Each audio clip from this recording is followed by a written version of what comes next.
Good morning to all of you. आज के synthesis के इस सीरीज वीडियो में हम लोग इस टॉपिक को कवर करेंगे, वो है कंपाउंड सेंटेंस, संयुक्त वाक्य। हिंदी में संयुक्त वाक्य की परिभाषा इस प्रकार है कि एक ऐसा वाक्य जिसमें दो क्लास, जिसमें एक प्रिंसिपल और एक कोऑर्डिनेट क्लास हो, वो वाक्य संयुक्त वाक्य कहलाता है। A sentence which has at least two clause in which one principal clause and one coordinate clause is known as compound sentence. अभी तक हम लोग जो कॉम्प्लेक्स पढ़े थे वो आपके जेहन में होगा।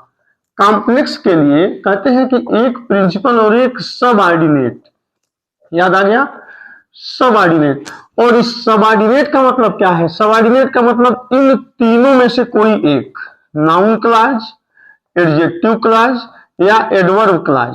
ओके, इन तीनों में से किसी एक क्लॉज का होना प्रिंसिपल के साथ बनाता है कॉम्प्लेक्स। आज का ये वीडियो है, ये कहता है कंपाउंड के लिए थोड़ा सा एक परिभाषा है, आप यहां समझ सकते हैं इसको।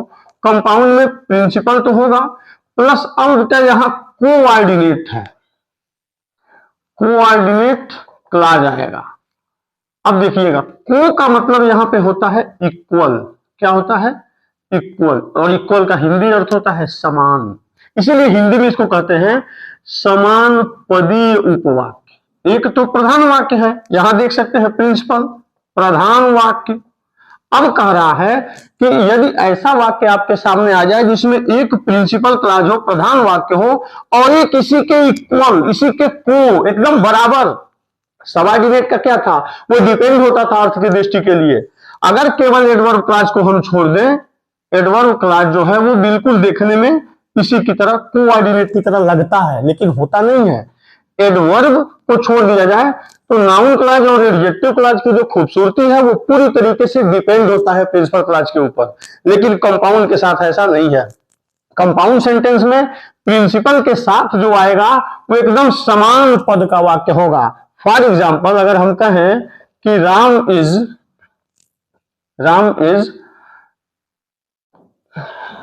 कोई भी एक वाक्य लिख सकते हैं, Ram is going to Agra, यहां दे दे कि ही वांट्स टू रीड,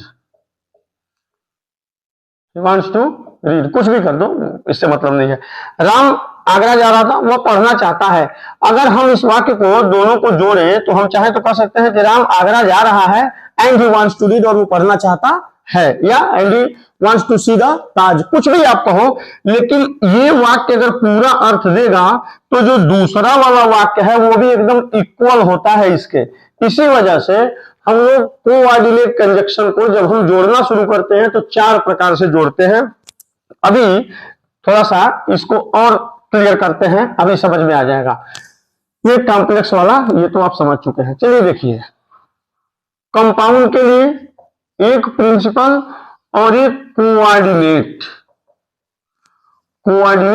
क्लॉज, ये जब दोनों मिलेंगे तो जो वाक्य बनके तैयार होगा वो यहां पे आ जाएगा आपका कंपाउंड सेंटेंस।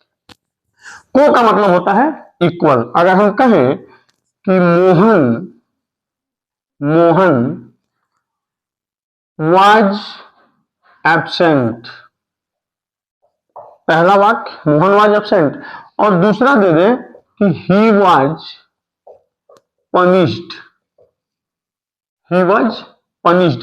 इन दोनों सिंपल वाक्यों को ध्यान से देखिए और कह दीजिए कि इस वाक्य को हमें कंपाउंड बनाना है। तो कंपाउंड में Mohan was absent, Mohan absent है, ही वाज पनिश्ड, उसे दंड दिया गया, उसे सजा दिया गया। अगर इस वाक्य को हम बना दें कि Mohan was absent and he was punished, थोड़ा सा ध्यान दीजिएगा। मोहन एब्सेंट था और उसे दंड दिया गया। कॉम्प्लेक्स के साथ क्या था? प्रिंसिपल के ऊपर वो डिपेंड होता था अर्थ के लिए। लेकिन यहां अगर ये प्रिंसिपल है तो ये जो क्लॉज है ये भी पूरा अर्थ दे रहा है, इसलिए हम लोग इसे कहते हैं कोऑर्डिनेट क्लॉज। ध्यान से समझने वाली बात है, इसका भी वही अर्थ निकल रहा है जो प्रिंसिपल का अर्थ निकल रहा है। प्रिंसिपल अगर पूरा अर्थ देता है तो अर्थ की दृष्टि से ये भी को है, एकदम इसके समान है, इसीलिए हम इसे संयुक्त वाक्य या कंपाउंड सेंटेंस कहते हैं। प्रिंसिपल क्लॉज के साथ कोऑर्डिनेट क्लॉज का होना आवश्यक है। अगर ये पूरा पहला क्लास पूरा अर्थ दे रहा है, दूसरा क्लास भी पूरा अर्थ दे रहा है, ये अर्थ के लिए इसके ऊपर डिपेंड नहीं है।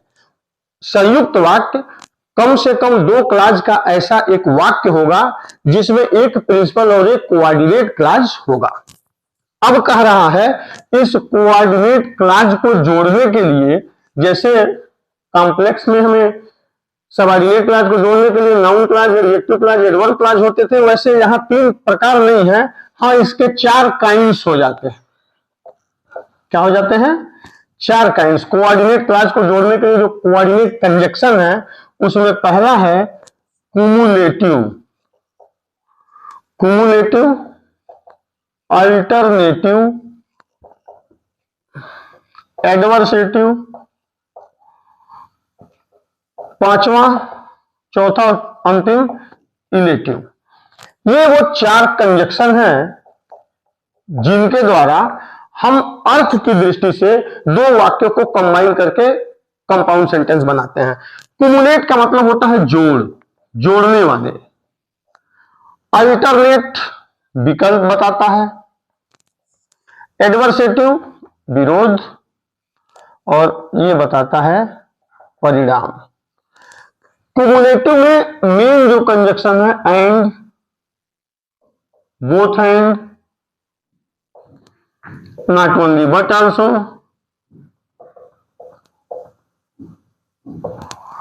Nothing but. अल्टरनेटिव में जो विकल्प बताता है either or, okay, neither nor, or, otherwise, जो भी कह लो। विरोध जो बताता है मुख्य कंजक्शन बट और एट। अगर आल्दो के साथ एट का प्रयोग हो रहा है तो कॉम्प्लेक्स सेंटेंस है, लेकिन एट अगर अकेला आ रहा है तो कंपाउंड। इलेटिव परिणाम जो बताता है देयरफॉर, सो, हेंस। अब मेरी बात ध्यान से समझिएगा, क्योंकि एक प्रिंसिपल और एक कोऑर्डिनेट क्लास के बनने से कंपाउंड बनता है, इसमें तो कोई कंफ्यूजन नहीं है। जिस प्रकार कॉम्प्लेक्स बनाने के लिए एक प्रिंसिपल, समझिएगा, एक प्रिंसिपल और एक सबऑर्डिनेट होता था, तो सबऑर्डिनेट में 1 2 3 था, noun clause, adjective clause, adverb clause. Principal clause के साथ कॉम्प्लेक्स बनाने में या तो एक नाउन क्लास होगा, नहीं नाउन क्लास होगा तो एडजेक्टिव क्लास होगा, नहीं एडजेक्टिव क्लास होगा तो एडवर्ब क्लास होगा। बिल्कुल उसी तरह एक प्रिंसिपल तो होगा ही होगा कंपाउंड में। अब इनमें से कोई एक वहां होगा इस मुख्य कंजक्शन के साथ वहां पे जुड़ा हुआ होगा। ये जो कोऑर्डिनेट है इसके 4 ये प्रकार हैं। पहला कुमुलेटिव जो जोड़ने वाला होगा, जैसे अभी एक एग्जांपल हम लोगों ने वहां देखा था, एक एग्जांपल आप देखें, एग्जांपल था कि Ram was absent, he was beaten, ऐसे कर दो, he was beaten। Ram absent था, उसे पीटा गया। तो ये विकल्प बता रहा है, विरोध बता रहा है, परिणाम बता रहा है, नहीं ये क्या कर रहे हैं, तो जुड़ जाएगा आसानी के साथ, केवल यहां एंड लगा देंगे। ठीक, Ram was absent and he was beaten, compound बन के तैयार आपका। अर्थ की दृष्टि से आप देखिएगा, कुमुलेटिव बोथ एंड का भी प्रयोग कर सकते हैं। Ram was both absent and beaten, काम खत्म हो जाएगा आपका। Not only he was absent but also beaten. Alternative क्या कह रहा है, come in, you need not come at all. मान लो आ जाए, अंदर आओ, you need not come at all, आने की आवश्यकता नहीं है। तो आइदर कम और you need not to come at all. जब देखेंगे विकल्प बता रहा है कर देंगे। एडवर्सेटिव को विरोध बता रहा है, कैसे, राम वाज, विरोध, Ram was poor,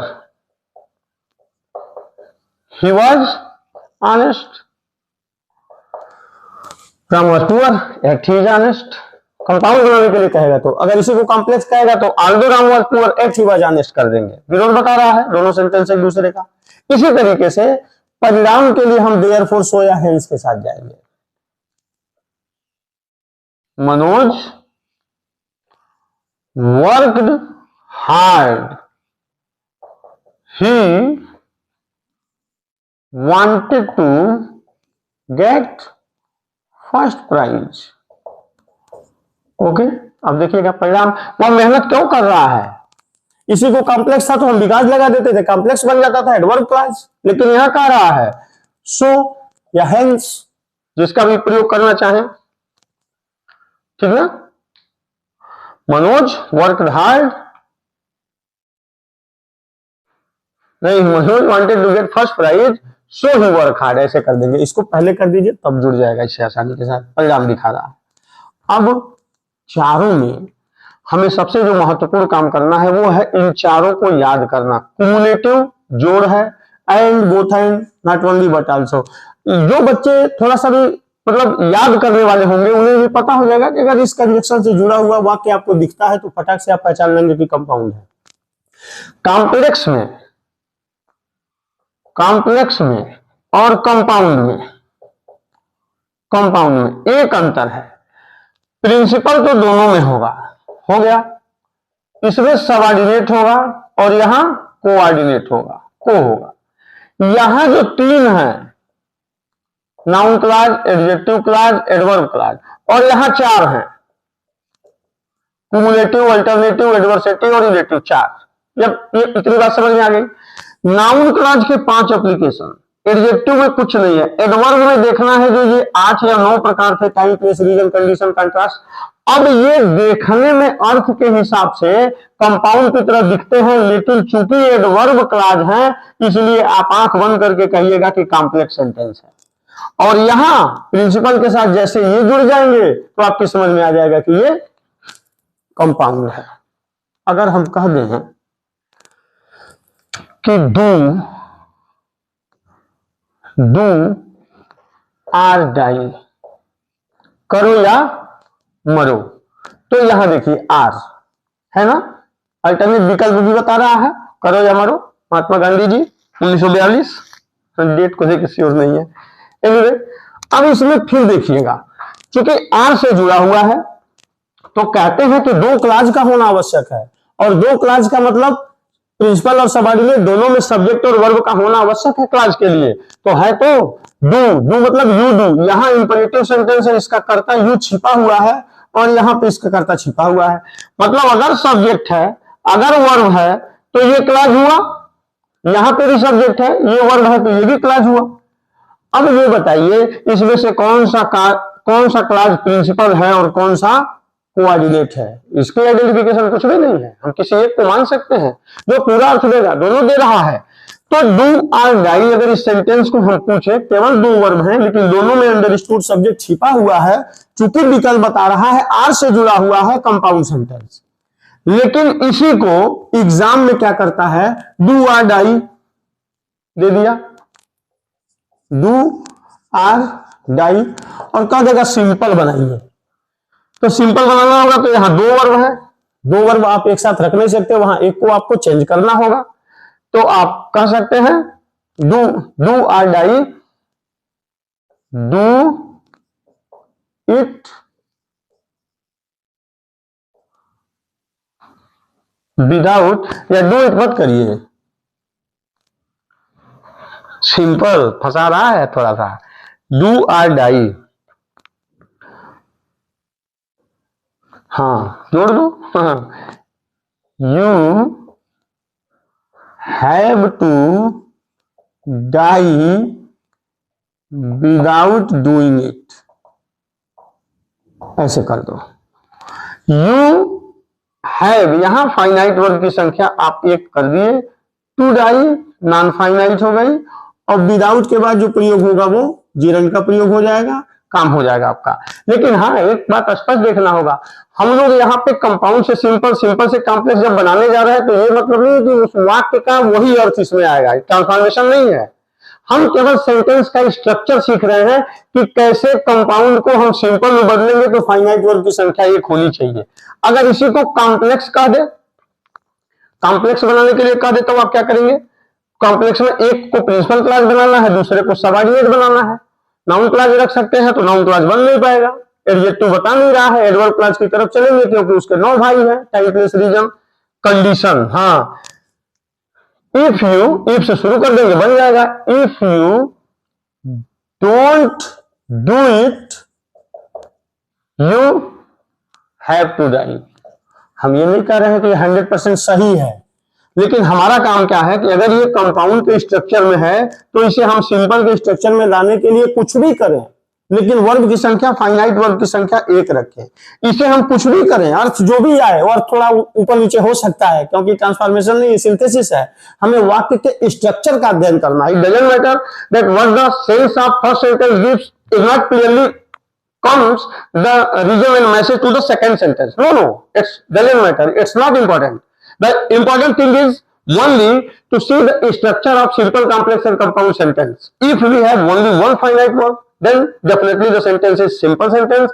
And if you have two clause, doesn't matter that what type of clause is, noun clause, adjective clause, and verb clause. But if one principal and one subordinate means it's comes to the complex sentence. Now, if a sentence which has one principal and one coordinate, doesn't matter that cumulative, alternative, adversative or relative. But if there is only one of coordinate conjunction, then the given sentence is compound sentence.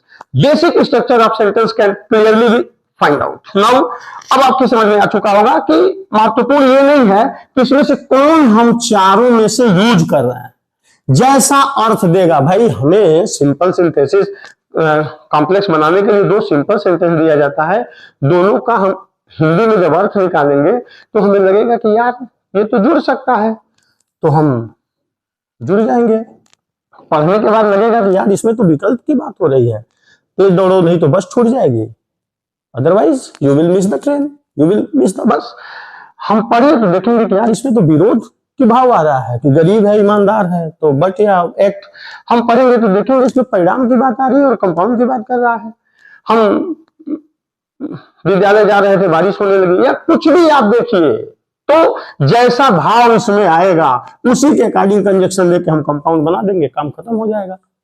एक video इसके बाद मैं सोच रहा हूं ला दूं जिसमें दो सिंपल सेंटेंस दिए जाएंगे, उसी दोनों का एक सिंपल भी बनाए, कॉम्प्लेक्स भी बनाए, कंपाउंड भी बनाए, तो मुझे लगता है ज्यादा क्लियर होगा। आज के वीडियो में बस इतना ही। बहुत बहुत धन्यवाद।